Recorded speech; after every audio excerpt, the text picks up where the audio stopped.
buhay. Hanggang ngayon, hindi pa rin kita makalimutan. At yan, ikaw pa rin eh. Hindi ko alam bakit kasi. Ang tawag dun, hindi ako makahanap o hindi ako makakita ng kagaya mo.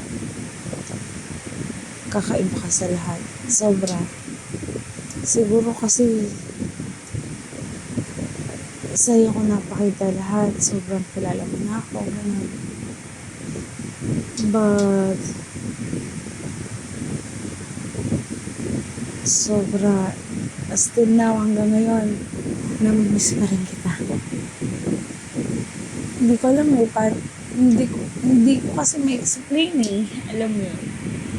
Hindi ko ma-explain kung bakit hanggang ngayon ikaw pa rin yung nasa isip, yung gusto ko makausap, yung gusto ko na mag-motivate sa'yo. Yes, may mga iba nagmo-motivate, pero iba pa rin kasi pag ikaw. Alam mo yun. Hindi ko alam, pero sobrang namimiss na kita. At sana minsan magkasalubong tayo, alam mo yun, yung mag-ikaw accident na makita kita somewhere nang ikaw lang. Mag-iingat ka palagi ha.